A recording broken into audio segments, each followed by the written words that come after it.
respectfully disagree. Hey, we're running a podcast. Shut up! Good morning to you wherever you are. It is morning somewhere. For April 2... May 17th, 2024, kid. My name is Finn Burns. I love my mom so much. Standing right over there, there's my mom, which I love very much. Burgle, burgle, burgle, burgle. All right, that one's for you. You're killing me over here. I was, it's May 17th, everybody. It's not April, whatever he said. He's a kid. We cut him some slack. He's new at this. He's going to get the date wrong sometimes. He's not a professional broadcaster. With over, Ashley, 100 episodes now. Congratulations of our podcast in the bank. To you and congratulations to me. Congratulations to all of us, really. Congratulations to the number 100. You know, it's congratulations all around. So last week we hit, or during Monday. This week we hit 100 episodes. Yes, we are now officially a 100 Club podcast. You know, most podcasts take a couple years to do it, but we're going the speed run version. Yeah, it would take 2 years on a weekly podcast to go to 100 episodes. We did it in 4 months. That's wild. So at this rate, we'll be able to celebrate our 10-year mark after 2 years. We're in dog years here. That's what we're doing. So today's follow-up Friday. We're going to follow up on some things. There's some new things that came out. Let's talk about those first if you want to. I think the new stuff is... Sure, let's roll. Pertinent. So there's photos right now of Liam, that's Liam Hemsworth, as Gerald of Rivia on, what is that, the season 4 set for The Witcher. Yeah, so... Leaked footage. These are behind-the-scenes photos on set. It doesn't seem to be during filming. It's like, you know, they're outside trailers drinking coffees or popsicles or whatever they're doing. But it's the first look I've seen of him sort of with the wig and armor, and it doesn't look bad. Okay, I was wondering what you're going to say. Look bad. I actually think he looks more lore accurate. I will say this: he looks like a different Geralt, right? Yeah. Cavill was a very specific kind of Geralt, and you've said to me in the past that he was not necessarily lore accurate Geralt, in that he's just a bit too big, muscly, broad. As opposed to, I think you said Geralt was described as rangy. He's a hard man. He's a hard man to hide. That Henry Cavill, very hard man to hide. You know, so and look, I'm willing to overlook a lot of lore inconsistencies for that pair of shoulders. Yeah, that's your. He is your Sydney Sweeney, right? He's my two favorite actors. Who's the hottest dude in Hollywood? Ooh, look, he's up there. He's up there. What is it about Henry Cavill that's just like? Look, he's the definitive tall, dark, and handsome. If you ask any like young adult fantasy like romance reader who they picture as the guy on the cover, you mean, or just you envision as like the strapping guy? lad? Yeah, like who is the guy? The guy is always, no matter what he's described as, it's always Henry Cavill. Yeah, when I read those novels, it's always John Cena. In my head, or Hulk Hogan. That's who I always go with. My voice today is like very sultry and. You know, I like it. Keep it around. Finn, I used Finn because the other day he had a little bit of a thing going on with his throat. Like, he had like a deep voice and he had a little bit of a cough. And he was getting mad at the frog in his throat, and he wanted to leave. And he thought there was an actual frog living in his throat. So. We've been like, hey, do you have a frog in your throat, buddy? And initially he was like, what? Okay, anyway, back to your adulterous thought crimes. Go ahead. Oh, yeah. No. So we can go down the list of Chris's, the Marvel Chris's. They're all good-looking dudes. But Hemsworth is better looking than Evans, right? Though, because Chris Evans is like all-American, but just kind of... Look, Evans looks like he's going to take me out to dinner. Like, I honestly didn't get the Henry Cavill thing until I saw him with a beard in Superman, one of the Supermans. I was like, I get it now. I get it now. You should see him in Ungentlemanly Warfare. He's got a beard and he's got the mustache that curls up at the ends. So great. And who's your handsomest man in Hollywood? Man, besides Alan Richardson, that's cheating. I would say Hemsworth, Thor. Yeah, he's just a handsome dude. And Chris Hemsworth. And handsome dude's sense of humor. Yeah. That which goes a really long way. Yeah, I agree. Yep. And the whole he's almost like self-effacing by his nature. Although I recently read he took too much credit for how poorly Love and Thunder was received. Well, it was actually, in my opinion, it was a very self-aware comment that he made, which is that he saw everyone doing a lot of ad libs and having a lot of fun and being these very zany characters, and he didn't want to feel like a stick in the mud. His quote that he gave to Vanity Fair was, "I got caught up in the improv and the wackiness, and I became a parody of myself. I didn't stick the landing." So he's taking full credit for it, saying he won't do that in the future. So I say, he's going to be props to him for that. But buddy, I think you're going to be okay. He's going to be the Keenan of the MCU. Like, he's going to be there forever. Like, a lot of the other characters are just gone at this point, but Thor is continuing on through, which as an immortal character, that kind of makes sense. Makes a lot of sense. Yeah, but he's going to be there for a very, very long time. But he's got a big future outside of the MCU as well. In fact, this is very appropriate. Mm-hmm. Is Furiosa debuted at Cannes and is getting, and he's in that, right? I always forget that he's in that. It's because of the beard. And it's getting rave reviews at Cannes. And there's been some interesting comments as well. You always get the sort of like press interview cycle stuff where like interesting comments come out. And in this one, Anya Taylor-Joy is saying that she's never felt more alone than she felt making this movie. Does she say why she felt that way? She did, and it's a lot of it's due to the character, because the character is very in her own head, spends a lot of time like alone and sort of self-focused, and so that then comes out like on the set and everything else as well. It's a lovely interview. It's in a piece they did in the profile in the New York Times, so we'll put it in the link dump, which is on our website. I keep seeing people asking where the link dump is. It's on our website, morningsomewhere.com. And the interesting thing about the Cannes Film Festival to me is that Furiosa, which is kind of a popcorn mainstream movie, is very well received. And Megalopolis, the Francis Ford Coppola epic, is not being well received at all. It's being received as I think a lot of people expected it to. That it is very clearly an artist's passion project, and that passion comes through, the sincerity comes through, that it's really beautiful and also kind of clunky. Yeah. And Anya Taylor-Joy playing a younger version of Charlize Theron, who you were just talking about, it reminds me that one time I saw a photo of Millie Bobby Brown with curly hair, and I thought, I have never wanted to see someone play Ripley after Sigourney Weaver. She'd be good. Besides, and I don't know how, she's so much younger. It's like, I don't know how they do that. The prequel doesn't make sense because the story of Alien is when they find. The first encounter, sure. But they could find a way. Or, there's clones and androids and stuff like that in Alien. I just think it was incredible. We'll post that picture in the link dump as well. But Anya Taylor-Joy said she has how many lines of dialogue in Furiosa? Like 30, right? Yeah, which is crazy to think about. Can I follow up on something from the other day? We were talking about John Malkovich joining the MCU, and I wanted to talk about one of my favorite stories with Matt Damon, where he did an impression of John Malkovich on the set of Rounders. What? Okay. And it's one of my favorite interviews ever because Matt Damon starts telling a story, and I've been in this position before, where I start telling a story, and then you realize there's no way out of the story without finishing it.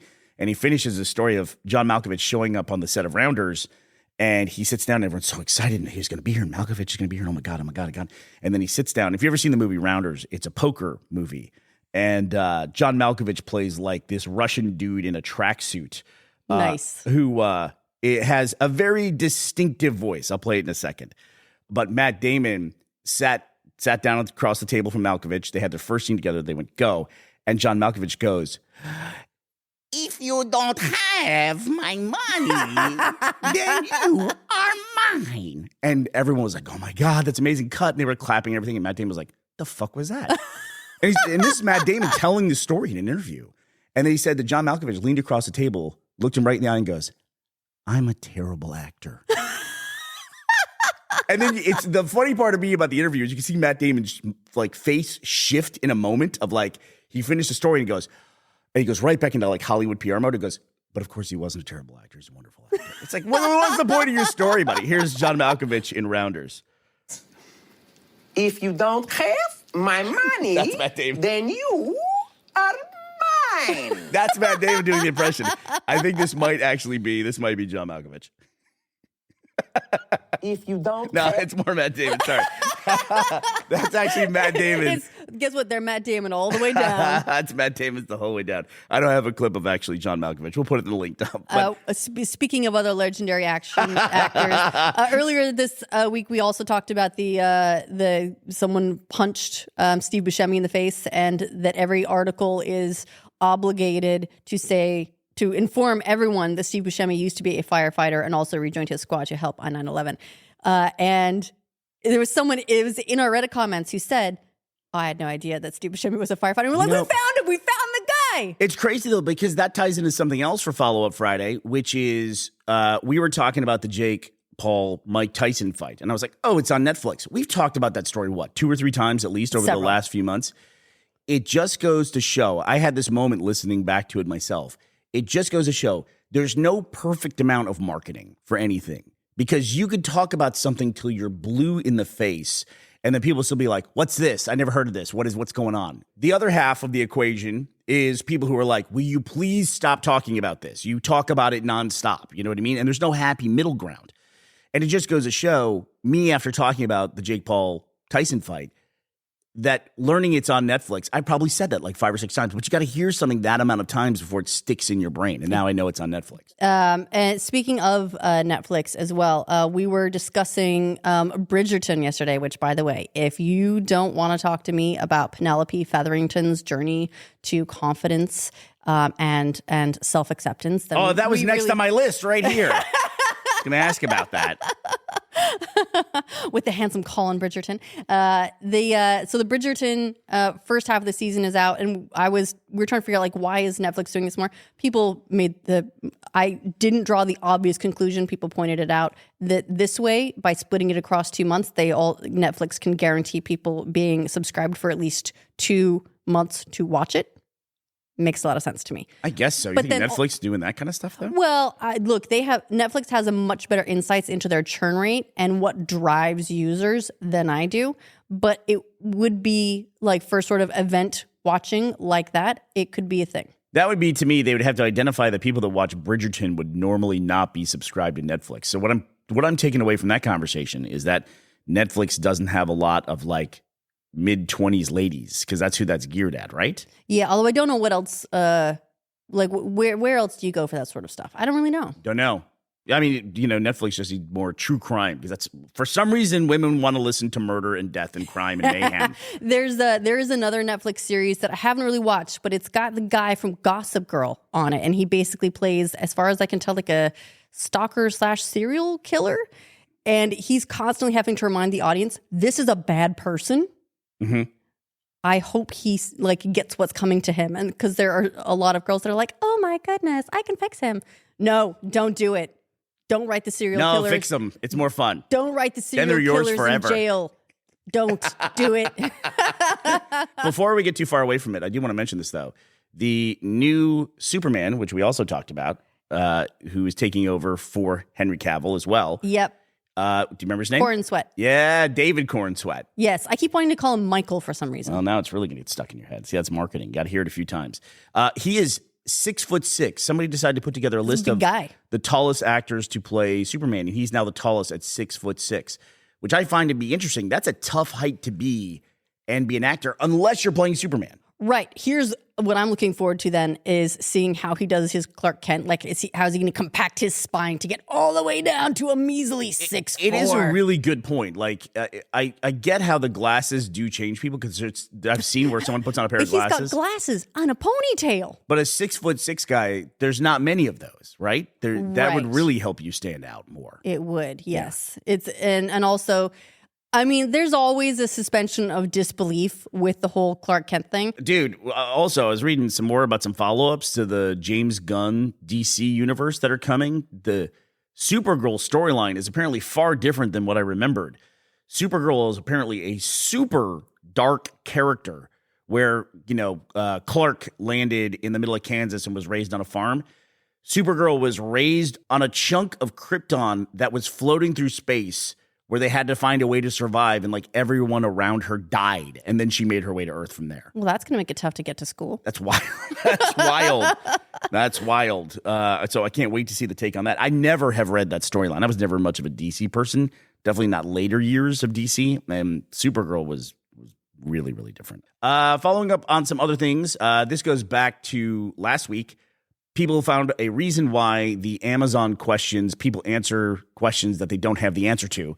And that is because Amazon in the UK apparently will send you emails asking you about the product, and people reply to the emails and they just put those up as questions. Oh. Or they put them up as answers on their questions. It sort of helps, I guess, but I get why they do it now, though. I kind of like not knowing now, if that makes sense. I guess so. Like, you're like, oh, that's far more mundane.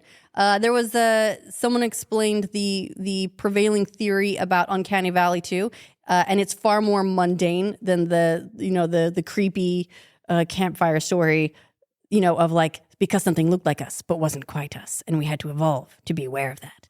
And it's like, oh no, it just makes you uncomfortable like a dead body, because it might be diseased, or maybe a predator killed it, and we've evolved to want to get away from that.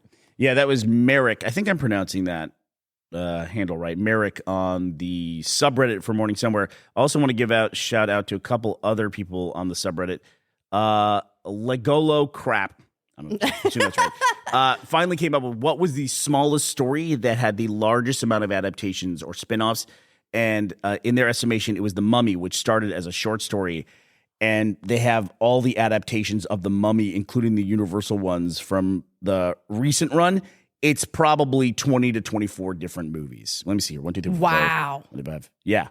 It's about 24 movies. That's in total. Another thing. I had no idea that was an adaptation. Yeah, well, it started like with some basic story, right? A short story, they said, that was made by Nina Wilcox Putman. I also wanted to give a shout out to the user who recommended the Bluey story to us for the Dirt Dog Las Vegas Bluey event. That was Kanoi07. And my last thing is GameStop stock ran all the way up to the low 60s this week. No, what? I thought when we looked at it was like 35. It was, and now it's down below 30. So it's been a crazy week. Volatility is the name of the game if you're going to try to get involved with those GameStop stocks. And somebody put a gigantic explanation of why it's not manipulation and why it's not a game, why it's a real stock. I started to read it and I saw how long it was and I was like, I can't.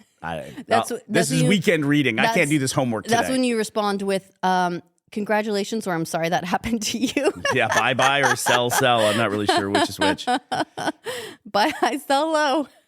Just very quickly, we don't have a lot of news on it yet, but we talked a little bit about OpenAI earlier this week. They announced their ChatGPT 4.0, and their chief scientist, Ilya Sutskever, who was, I believe, involved in the whole Sam Altman firing, rehiring saga, was end of last year? And then went very quiet after that. Yes. Well, he's now left the company. So no idea what's going to happen with that, but it is an interesting development. And that, I think, about wraps it up for the week. So I'd like to say thank you to our sponsors for the day, Denny Alec and Matthew Irvin. Thank you both for sponsoring this episode of Morning Somewhere. All right. And if you want to check out all the doodles that everyone have been submitting, you can check out the subreddit.